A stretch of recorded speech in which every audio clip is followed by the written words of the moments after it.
This is Pretty Psych, the podcast where we discuss and deconstruct the impact of evangelical Christianity and cultural phenomena on the psyche, the deep and sometimes uncharted territory of the mind. We venture into raw, rough, and sometimes triggering moments, but we know that through this, what we will find will be pretty fascinating, amazing, and pretty intelligent. My name is Megan Owen. I'm a pastoral trauma counselor, and I have spent decades studying the science of human behavior. I draw parallels between therapy and connection to God, self, and others.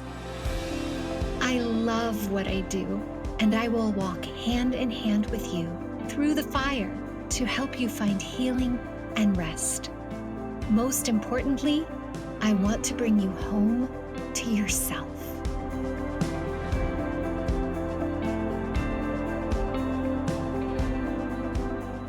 Hi friends, Megan Owen here with Mountain City Christian Counseling. Welcome to Pretty Psych. Of course, I have my dear friend and amazing coworker, colleague, Elle Arters here. She's joined me today for a very special podcast. I pitched the idea of talking about something that's been happening not just in my life, but also in Elle's life. And she liked the idea. And then it was actually Elle's idea to say, you know what, why don't we sort of flip the script this time and do something different? And I will interview you, Megan, which I don't think that's ever happened. I maybe a couple times many years ago, but I'm excited about this and nervous, of course. Welcome, Elle. Aw, thank you. Thank you. I can understand that, of course. You've taught us this and we all know what it's like to share something that's very vulnerable and it's very valuable. And I wanted to say right off from the bat, like, thank you for trusting me with it. And I know you're trusting the audience and the listeners. So thank you for finding us trustworthy, and we're going to be committed to being trustworthy to your story. And thank you for just letting me have the honor and privilege of holding space for you. I just want to say real quick, I just want to acknowledge, my goodness, you have listened to so many stories from hundreds, thousands probably of women at this point, and you just do it so well. You always do it without judgment, with belief and with support. And I just feel really blessed to be able to hold space for you this time. So this hour is yours. And yeah, I'm excited I know some of this story. I know there's going to be stuff that I don't know, and I'm excited to hear it all. So are you ready to get started? Yes, thank you, Elle. Okay. We had found out earlier this week that there are some changes going on to a nonprofit that we used to be involved in, and more specifically, that a nonprofit that you had started way back in 2012 called Give Her Wings. So I would love to hear a little bit more from you on like how that all got started. In 2011, my kids and I escaped a very abusive relationship in a different country, from a different country back to the US. And I had expected that I might have support from my own family, from my church, from my friends, from people who knew us. And by the time we landed the plane, going from Europe to here in Colorado, my kid's father had called my family, told them I was crazy, basically. And I didn't have the support that I had hoped to have. I don't know what I expected, but what I didn't expect was the harassment that I received, the discrediting that happened, the emails, the pastor showing up on my door.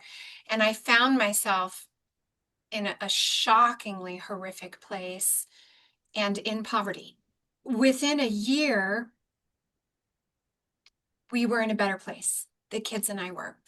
And And I had started being open and writing about my story, uh, really based on someone else's counsel to me, because I had been so discredited that I decided and chose to go somewhat public. And what I found were countless women who were going through the same thing, who were being harassed by their churches, who were being told to go back to abusive relationships, who were told that they were not being honest and that they just wanted an easy way out of the marriage, which is, as you and I both know, that's not an easy way to end a marriage, to take the children and leave and just hope that the courts will believe you when you share your story, right? And so I started writing for another blog that sort of picked up on my story that was pretty popular back then. I don't know if you remember that one. Mhm. Um, and by that time, I feel like maybe you and I had connected through another small group that we found online, which you and I have talked about before. And that was a lifeline for us. And then while I was writing for this other blog and was kind of finding my sea legs for this new way of living, I decided that I wanted to raise money for one of the mamas who had written in. And so the founder of that blog, that was, we're talking a long time ago when blogs were like a whole big thing. Mhm. He was in her area, so he went to visit her, sort of vetted her, came back and told me what was going on, and then with a couple of cool cats, we raised $2,000 for her one month. And I was Mm. like, "Oh my gosh, I can raise money for people." That was fun. And Yeah. they were able to buy, she could buy mattresses for her kids because I guess they were sleeping on the floor, and it was a home that had, it was mice and just, it was just gross. And so we were able to get the mattresses and blankets. She got a new haircut. She got some new clothes. We helped her get started with the resume, sort of taught her how to break out on her own. And it was thrilling to me, to my soul. It was energizing. I found that I loved it. And then there was another woman the next month, and we did it again. And I feel like we called it something like She is Worthy or something. And then we just kind of started naming the mamas because we didn't want to make it public who they were because of the dangers they were in and the harassment they were receiving. So this kept going for several months. And then eventually we incorporated into a nonprofit called Give Her Wings, and I became the executive director of it. And it was amazing. It was a startup, it was exciting. I never drew a paycheck or anything like that. This was just, I wanted to give to women what I didn't receive, and that was emotional support, financial support. Just people saying you're not going to hell was a big deal for me. So it was an amazing experience. And it just kept growing, Elle, as you know, because you were there, you witnessed this whole thing. Mhm. And some people like kind of fell away because we'd sort of break open and then we'd grow again. And then we would break open a little bit and then we'd grow again. And people sort of came and went. We had a fantastic reputation. We were legit. Financials were public. It was I loved it. It was wonderful. You and I didn't have anything like this. Mhm. So I created something like this for other women because it was so devastating to be so alone in that situation. And having been taught that we were, we were homeschool moms. Yeah. we, we, we didn't know we could do hard things yet. We just found ourselves Mm. being spiritual widows with orphaned kids. Yeah, no, that's exactly it. And I forget too at that time, just how few people really understood what we were walking. And so not only are you through Giver Wings, like not only were you meeting people like practically, through finances and that emotional and physical support, but even just having language like that, just being able to validate and attune what we were experiencing, which was this spiritual widowhood and yeah, like trying to raise orphaned kids, even though, yes, that wasn't literally what our experience was. Just having that language, having somebody who really saw that and creating a space was extraordinary. I remember when you started that. And I think I know we've shared this before. I think we met the year before. I remember when this came kind of into, living in real life, into this, like you said, this like kind of official, incorporated nonprofit. And I even remember becoming like a mama, a survivor Mama. mama. Yeah, I know there were like different tiers and different needs. And I remember one year in particular, yeah, just to have that community and the support and the encouragement from your other volunteers that were part of the staff. It was just so beautiful. You could just feel the compassion and the belief and the trust and the safety. That was just such an extraordinary blessing to have. Not everybody could offer that. So I'm thankful for that. I think it's amazing. I'm saying this because I don't know that I've even slowed down to consider like how much growth and how much you guys were able to do in just a couple of years, because I'm thinking of in 2014. So that was only 2 years. Yeah, you guys were able to support so many. Now, I know this continued, of course, growing in different ways of expressing that ministry. I remember 2019 is when you had posted about, hey, I've got some website needs. Does anybody know how to do anything like that? And I have this like idea, this dream for like a next huge project for Giver Wings. So, one, I wanted to ask you, I guess before I get too far ahead, I was curious during that season from 2012 to 2019, if you could just share like one or two of your favorite memories or accomplishments. And then maybe that kind of leads into 2019. Yes, so for a long time it was just three of us. Dawn was our treasurer, and Kelly was our creative director, and then I did basically everything else.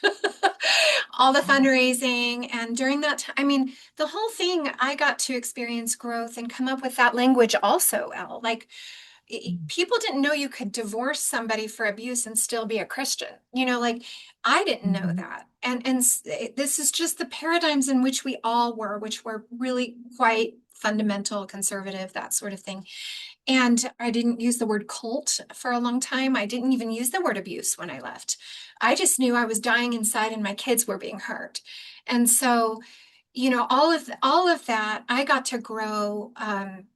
The three of us had a great time, and then things shifted. They just kept shifting and changing, and then we had volunteers, and I loved having the volunteers. I think as far as memories, I guess sort of overarching, one of my favorite parts about Give Her Wings was really being what my friend would call hands in the dirt, like not being afraid to drive to go see this woman who was hurting and assess her needs. Being able to manage a phone call from a woman who might feel pretty unhinged and feral because she's desperate, and not having to judge her, just having permission to be a mercy ministry. End of story. And not saying, oh, well, is she, it sounds like she's crying in front of her kids, or it sounds like she's had to do some pretty desperate things to make money, and that doesn't seem, just we threw all that out the window and said, we're just not going to judge. Our whole job is just to love these women. And so, some of those earlier stories really stick out.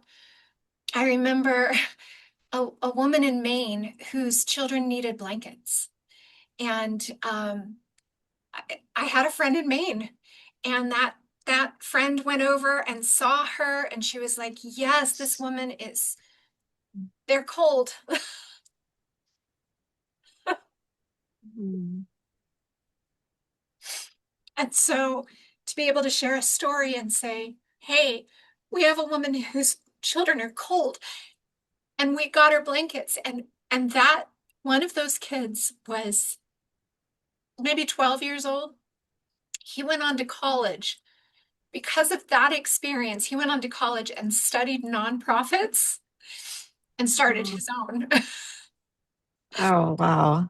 So that's, just those things. Yes, we paid a chunk of bills for women who needed to keep their heat on, or have their rent and all of that. But those little things that just were moments of desperation where we could be like the Holy Spirit and Azer Kenegdo into their situation to give them what they needed at the last second. That was my favorite part, I think. I can totally see that. That's beautiful. And yeah, I can't really honor you enough and say thank you enough for how fiercely you love. It's so genuine, and how, like you were saying, just how you were willing to do that without judgment. You have been one of the least judgmental people I have ever met. It has been healing for me personally. It's healing to watch it. And I think alongside of that, I just think of all these stories that you're sharing right now, my own and just others, just how much dignity you've brought to them too. When we're at our personal lows of lows, when you're a mom who can't even, like, you're struggling to find blankets and you're struggling to keep, the electricity on and the heat on, and like some of these basic needs for your children, and the background noise of what people are thinking, and to have somebody come in and just offer full acceptance with that dignity. Yeah, I just wanted to take a moment. That was jumping out at me just to It, honor that. yeah, like we give with dignity. We have to give with Hmm. dignity. And the Hmm. reason that people don't always feel judgment for me, I'm sure sometimes they do, is because I was so harshly judged during this time. And when I was given things, it would be a bag of clothes left on my front porch for my kids, and it was clearly, holes in the jeans or canned food that people didn't want, like a pastor brought his two kids over to bring us a pizza that didn't even feed all of us. And the daughter, he brought the daughter over so she could experience what it's like to not be privileged. Wow. And so those Yeah. experiences stayed with me. And so it was so important to teach everyone to give with honor and dignity, never judging, never judging. And that's why I did it that way, because I know how it feels. And I know you do too. I know you do too. Yeah, it was definitely a an eye-opening experience into, like, just a poor community or a needy community. Yeah, I think it was eye-opening to see in our circles, yeah, our judgments, our thoughts on why or how a person finds himself in a needy position. And we realize, just recognizing how you can be there for all kinds of reasons, and it doesn't take away from the inherent value you still bring, of course, and that should be matched as well. So yeah. Single moms leaving abuse in those cultures, there's a learned helplessness that we have. And that is not a condemnation. We don't know yet what we're capable of. And so I saw Give Her Wings as a Mhm. bridge. Okay, we're going to help you and Mhm. then show you what you're capable of. So yeah, I love these stories. I remember a lot of these stories. But I'm curious, when did you kind of see maybe some shifts or changes happening behind the scenes in Giver Wings? There was kind of a temperature shift, or a change away from its mission or attitudes, or I don't know. Tell me a little bit about that. Well, we had grown quite a bit by, 25,000 followers. By then, I had developed the Giver Wings Academy, which you and I did, worked day and night. My gosh, you and I put so much time and effort into that, Elle. And that was in an effort to have steady donation income because I was doing all of the everything, and I was getting burned out just working 24/7 for donations. And this created, I think a good income of like $3,000 a month by the time I left in order to keep it going. But it was about a year before I left. There had been a couple of people brought onto our board who were more on the conservative side. They seemed to have a heart for moms, but were not trauma informed, did not ever experience what we had experienced. They were complementarian. And so I started noticing that temperature shift. we brought both of them onto the board, which I wish I had never allowed to happen because they outnumbered people pretty quickly. And then with that, I saw more from that same pocket, from that same area. They were coming in on the board, wanting to bring in their own volunteers, and the mission started to become lost. And I found myself going from passionate ambassador for those who were hurting to trying to keep the board happy, trying to keep our constituents happy, trying to take care of our mamas and their kids, trying to keep our volunteers motivated.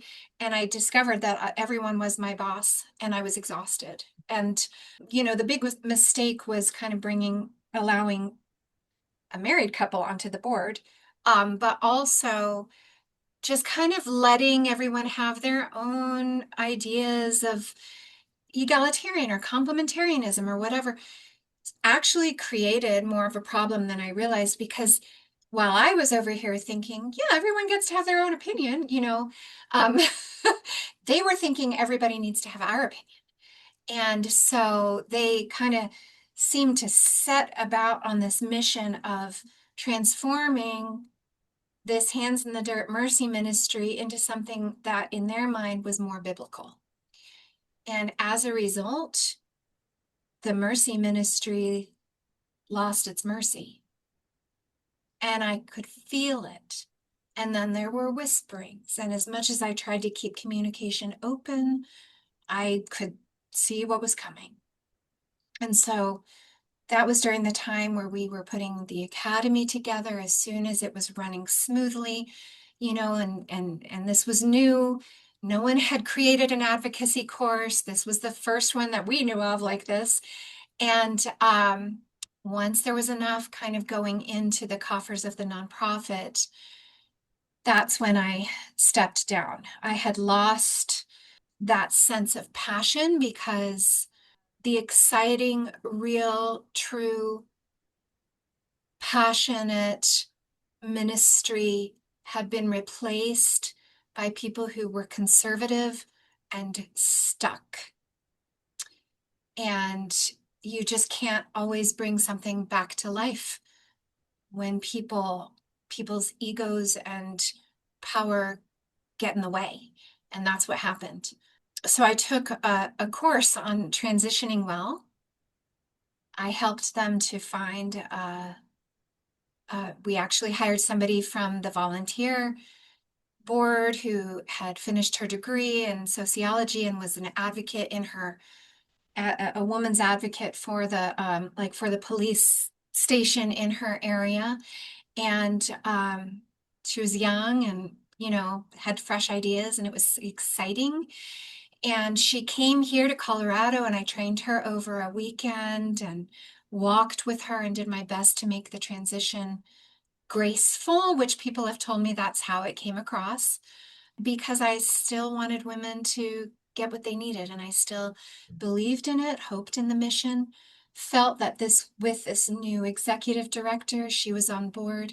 But this couple had so infiltrated every area that they'd already been in contact with her. So you can imagine like the pain I felt when I took her to the airport where I thought she was going back home to Washington. And instead she went straight to that couple's house where they retrained her. And so that was very painful.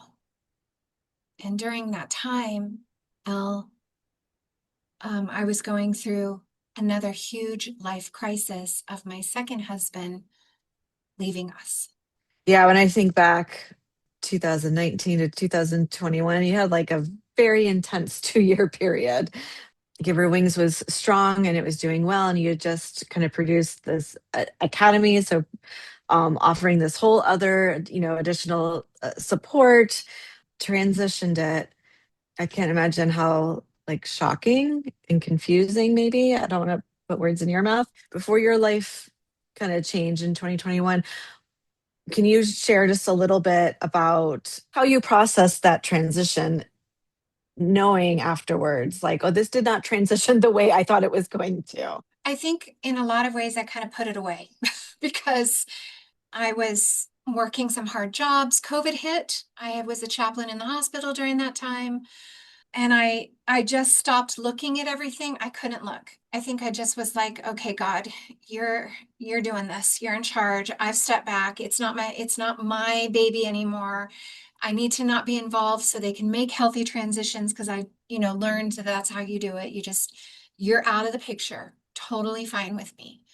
But then what started happening was kind of soul crushing. So after I was a chaplain, I started working at the suicide hotline for Colorado during COVID. There was a need. I wanted to help a woman who had called in, and she was a Christian. And I was like, I know the ministry for you. So I went to the website and I couldn't find all my years of blog posts, you know, I don't know, seven, Mhm. 10 years of everything that was out there to help people that I worked so hard on, that I poured my like life's blood into. I couldn't find anything that had to do with anything I had done, but all of everything that I had written, all the art that I had done, all of the course, everything was there, but I had been erased from the website. And it was just this wave of re-traumatization. I don't know how to describe it. My friend Sarah McDougall mentioned yesterday that it was like um, she said when you are erased and your intellectual property is being used and you see it everywhere. I saw it everywhere on other people's pages that I didn't know. Um, it does something to you. Again, that sort of I'm not a real person type of feeling. I don't know how else to describe it. I remember sitting there and just putting my hand on my face saying, I'm still here. I am still here. And then that just kind of started this shocking. I reached out to that couple and they were like, oh, yeah, it was a misunderstanding. So it was just gone. Everything was gone. I have no copies of anything that I did. And then I would see, like, if you go to their Facebook page, there are pictures of all of my friends that I did the academy with. And I'm not in any of those photos. Like, I don't know how to describe that feeling.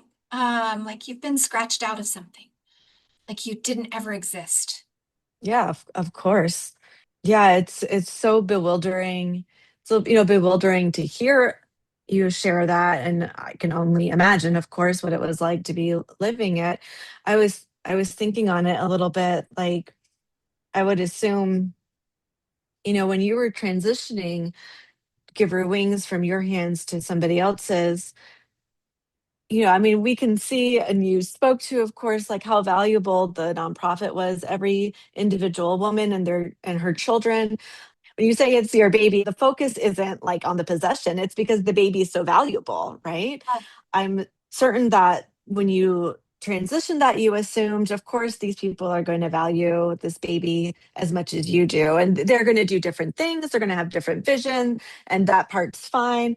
Yeah, but that whole entity in itself was what's so valuable. You were transitioning that with respect and trust in those people. And it struck me that they didn't just like transition from you, but kind of just full on abandoned you. And of course, that would be jarring. That would be unexpected. That would be confusing. And then, of course, as a survivor who's already experienced this kind of betrayal with people that you trust, with your community, having already gone through that, lived through that, to have to do it a second time is just, like you said, soul wrenching. But then to also have that experience with people who were trained to know exactly how to care for someone in this situation, like none of it's so disorienting, to say the least. I know the intensity felt far more than just that, but it would seem to me to be so incredibly disorienting and painful and hurtful. I was thinking too, I know you had referenced 2021 and life kind of exploding for a second time for you. Can you share a little bit about what happened in 2021 and how that related with your Giver Wings experience? So David left us in 2021. Our marriage had completely disintegrated. It was COVID or the tail end of it. And just because by the nature of him having been their stepfather, there was no real spousal support or anything like that. And so here this man had told me, I never want you to have to work. I never want you to have to work for money. I'll always support you. And there I was, thankfully I'd done my CPE chaplaincy training and I did have my education and, all my qualifications to do the things that I am doing now. But there were a couple really scary months in there. And we were at ground zero again, financially. And, what's interesting is I didn't ask them for help financially. I needed it and I wanted to. All I asked is that they share one of my posts for the practice I was starting. That's what happened. And they just wouldn't help me. And that's when I knew, wow, like if they can do this to me, they've lost their heart. It just felt like the ultimate betrayal. I never asked anybody for anything except that. And then, of course, my close friends got together and raised money for me. That was where I got to experience what our mamas experienced, which is here's here's an encouragement. And we believe in you. It was more emotional than anything. I mean, we needed Yeah. the finances, but the emotional piece was we believe in you and we support you and you're not alone in this. And that was enough for me to say to myself, I am clawing my way out of this pit. That's what I'm doing. And I wanted to be responsible with what I'd been given. And that's what happened. Now, I forgot about this, but actually Heather Elizabeth's group did something similar for me. A couple months later, on a smaller scale, but it made a difference. It made a huge difference. It was so encouraging. Um, so I got to receive not from the entity I had started and founded, but from my friends. And that was powerful. That was so powerful.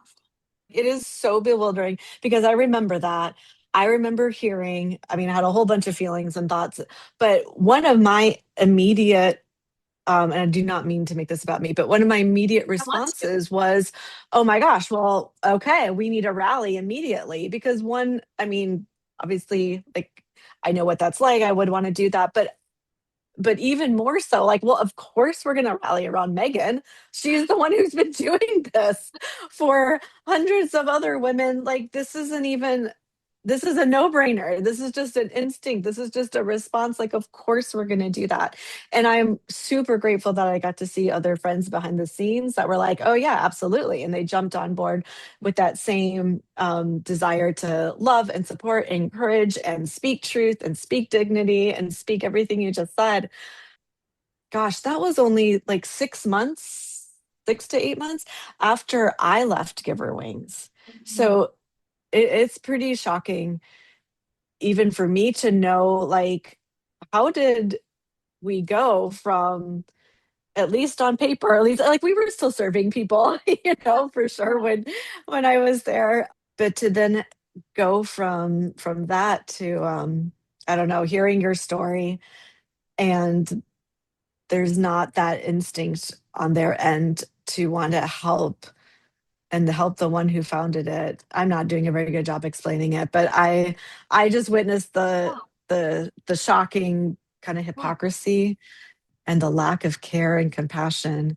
It's yeah, so jarring, for you to be right back in, not back, but for you to be in that clear position of need that this ministry is supposed to minister to, and having been the founder of it, and for them to turn their backs and walk away and say no, no thanks, is, yeah.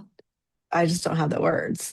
I'm Um, glad you're saying this. No, this hits you too, and all of the people who served with me who are looking at it now, who also reached out to me in the past couple of days and shared their own stories of things that I hadn't been aware of mm, about how they were disappeared from their position all of a mm, sudden with no explanation and just the with coldness and a lack of care and just in a power trippy way. No, this affected mm. you too, because the work we were doing was real. You saw me like almost every day, I felt like, and I was doing this and dealing with this. And like it was very personal, I think, which is why it was such a wonderful experience because there was no veneer of anything. What we were doing on the inside did match the outside. And so that was shocking for you.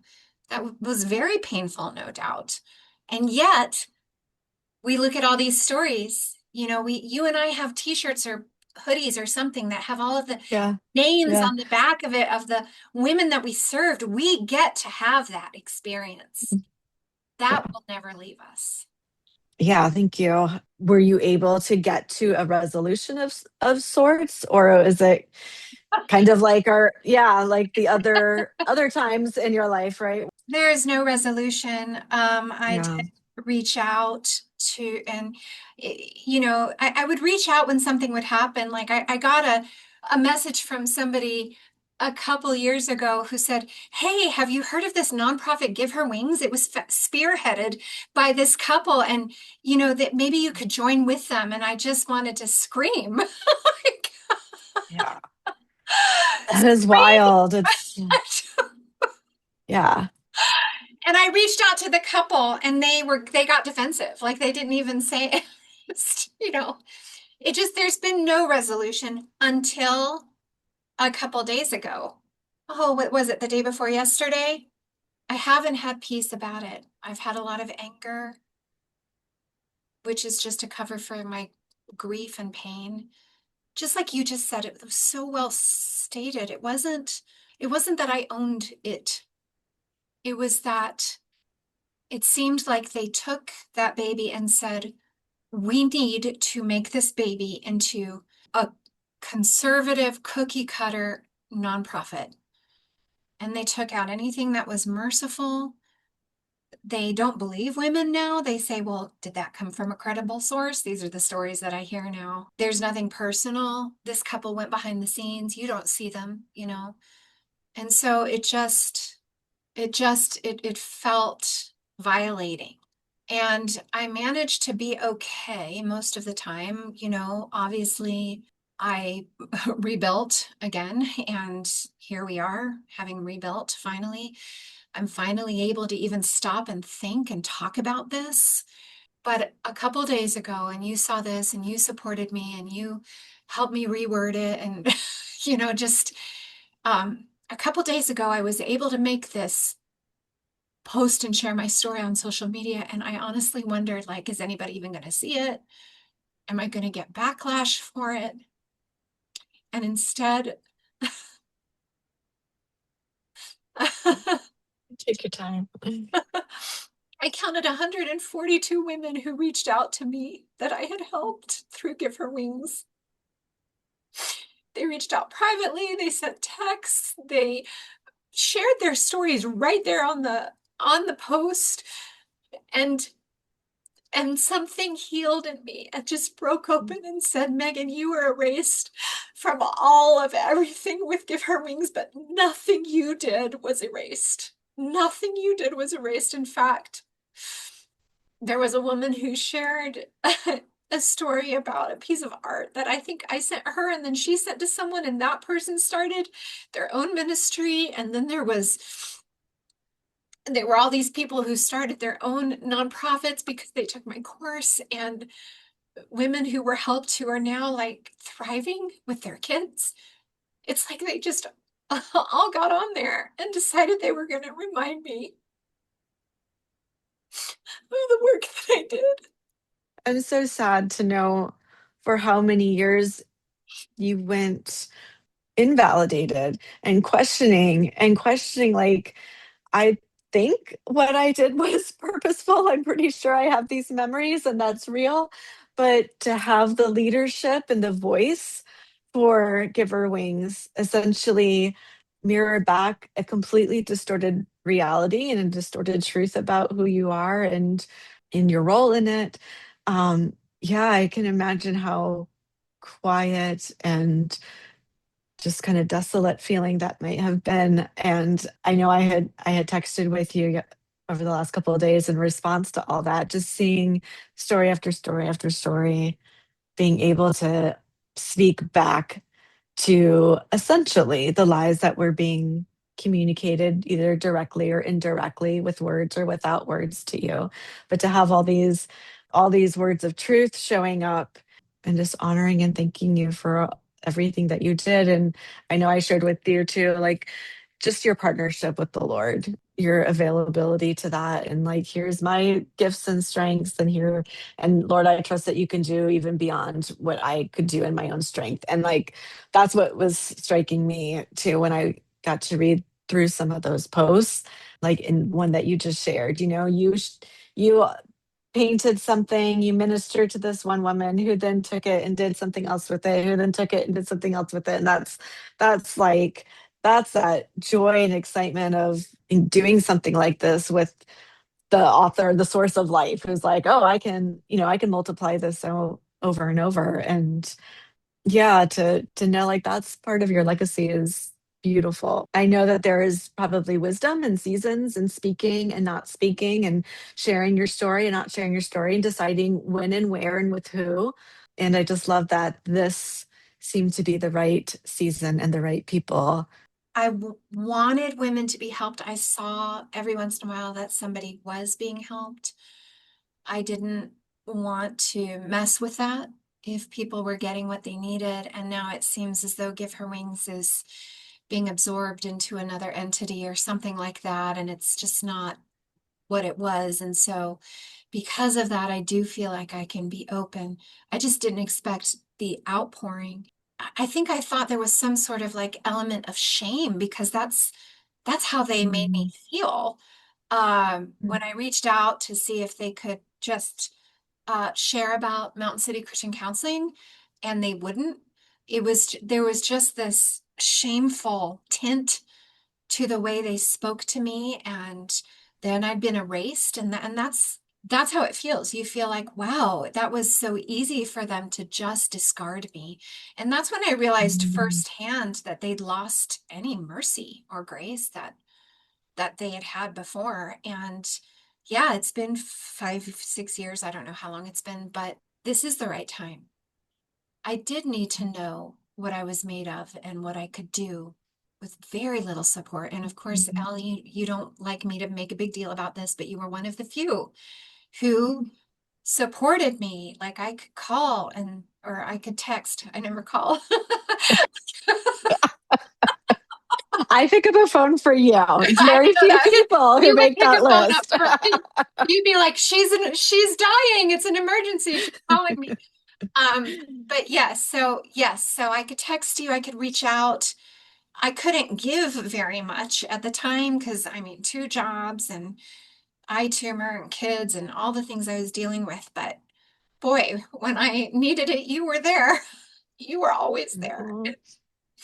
And a couple other people were always there. And that's all it takes. I swear. One, two, three Mhm. friends that see you and know Yeah. who you are. Like actually, like you saw me at my worst and you still know who I am. You know that my motivation is good. Like, yeah. So that was powerful. That's carried me. It's carried Mm. me. Gosh, well, thank you for sharing all that with us. And thank you for just pouring out your heart. And I know I've said it a handful of times, but thank you for yours also one of the most generous people I know. You give time, you give your talents, you give, like I said, you give your heart, you give your muscles, and I was just delighted to know that people were giving their thanks to you for that. And I'm confident, like I'm excited just to continue to see what you do. You're full of ideas and you've always got new projects and creative ways to keep doing what you started with at Gibber Wings because it was an organic ministry. Like I said, it's an organic ministry that came from your heart and your heart with God, and that never ends.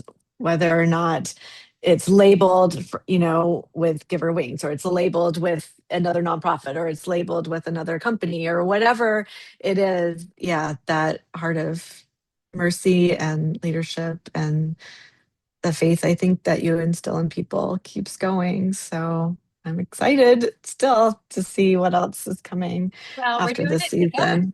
We're doing it together, Elle. You're a huge Mhm. encouragement to me always. And if you guys want to see my post, you can head on over to my page on Facebook and read what I wrote, which felt very brave at the time. The other thing I want to mention is that I have a painting that we're going to share of a woman who is just openly receiving grace and mercy like it's water being poured from heaven. I'm having it framed and I am going to give it away to people who decide to donate to a nonprofit that I really can get behind. I know Heather Elizabeth. Nothing has been compromised. She has managed to keep the vision the whole time. And she helps single mothers who are leaving abuse and who are being harassed by churches and family. And it's called the Honor Project Movement. And we will put the links here. But you can go to heatherelizabeth.org and pledge to be a monthly supporter of single moms who were leaving abuse, like Elle and I were 15 years ago. And you'll be entered into a drawing to win this painting that you will see attached here. And so, we're going to take the next, I don't know, month from until end of July. And then we're going to have one of Heather's grandkids draw a name from Oh, a bowl to win this painting. So please go over and make a monthly pledge. You will not regret it. You'll get to see all the cool things that she does locally and nationally. She even gets crisis counseling help for these women, and sometimes she goes through Mountain City Christian Counseling. So that's pretty cool too. So yeah. that's so great. Oh, that's exciting. Well, thank you again. Thank you for sharing your story. It deserved to live outside your body. You experienced it, and then it deserves to be processed, just like the rest of our stories have needed that, and you deserve that too. And I'm so grateful that you shared it with us. And thank you for letting me do this. That was fun. Thank you for letting me be the interviewer this time. It's really unusual for me to be able to share a story, and I don't know why I think everyone else gets to and I don't. So it's really healing for me to be able to do this. All those stories I received, plus this right here, has done something for me. I'm not ever going to be the same. So thank you for letting me release that, Elle, and for just being there and knowing me and always being with me. Thank you. I love you so Yep. much. Love you. Love you so much. All right. Thank you.